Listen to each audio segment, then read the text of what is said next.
They're in these bad times because they've literally, turned their backs on Yahweh, and they still are.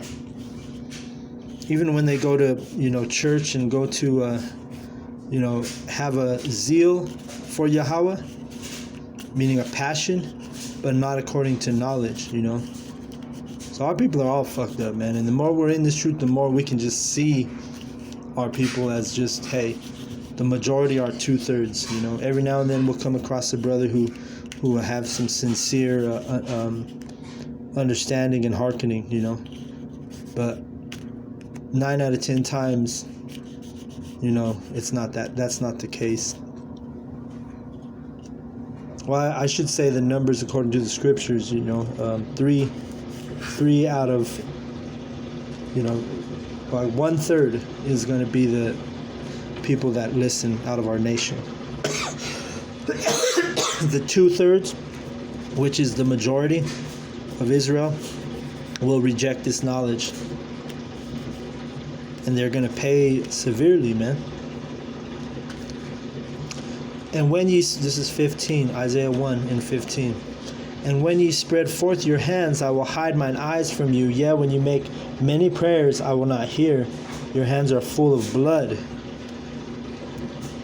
You see, so even Israelites, wicked, 2/3.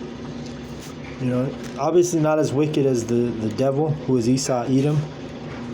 But hey, we're wicked for turning from our power, man. And it's a huge mercy for Yahweh to give us this truth back and come into remembrance through the remnant. Micah 3 and 4. Then shall they cry unto Yahweh Ba'ashem, but he will not hear them. He will even hide his face from them at that time, as they have behaved themselves ill in their doings. And ill means bad. You see? So literally, everyone's going to be calling on Jesus Christ, and Yahweh's going to just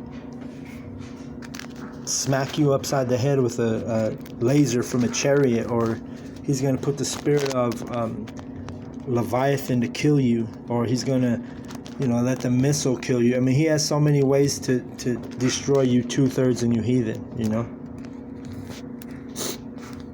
And we're on verse 16. Wash you, make you clean, put away the evil of your doings before mine eyes, cease to do evil. So the remnant that we read about earlier are going to do that. That's what we're doing. That's how you wash yourself clean, by teaching the nation of Israel, by teaching teaching the elect. See? So we're making ourselves clean by doing that, by teaching. That's how important teaching is. Verse 17, learn to do well, seek judgment, relieve the oppressed, judge the fatherless, plead for the widow. You see, Esau and the 2/3 are not doing that, Verse 18, come now and let us reason together, saith Yahweh. Excuse me. Though your sins be as scarlet, they shall be as white as snow. Though they be red like crimson, they shall be as wool. And that's dealing with the elect, all right? Because the elect are going to wash themselves clean and be purified and sanctified. And we've already been ordained from the womb to teach and prophesy. So that's what that means. It says, be red like crimson. Because the word crimson, it means red. It means like red for like blood, all right? And it also means, that's where they get the word crime, right? Crime goes back to bloody crime, red.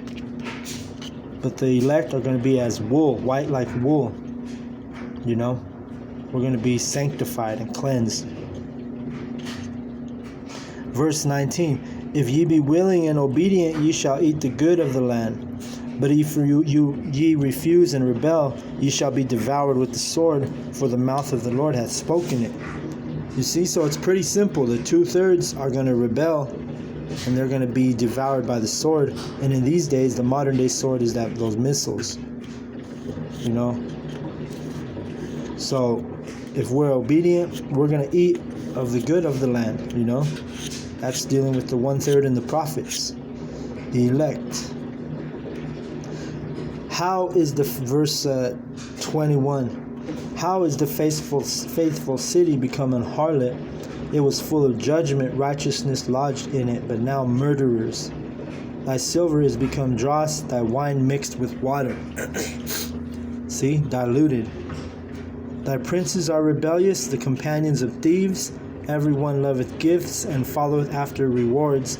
They judge not the fatherless, neither doth the cause of the widow come unto them. See? So our people are just literally destroyed. The princes, like I said, those modern day politicians, governors, mayors, who are so-called Negroes, so-called Hispanics, so-called Native Americans, set up in those positions, in those titles, they're rebellious. Why are they rebellious? Because they're pushing Esau's agenda in his kingdom. You know, Black Lives Matter. You don't know how many times this week I turned the news on and I saw a so-called black man who was a so-called mayor, which would be a modern-day prince or governor, and they're just talking about the Black Lives Matter movement. You know, that's that's rebellious. That's not your people. You know, if you had wisdom, you wouldn't even run for a mayor or anything like that. But like we read earlier, the Yahweh has shut their eyes, man. But I'm going to go ahead and close on that. I just wanted to read Isaiah 1. And I've been, real quick.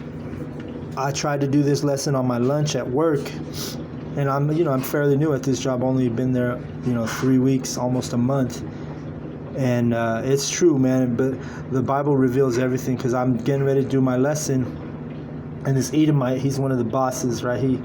He actually, I went out to this break table outside, Next thing I know, this dude just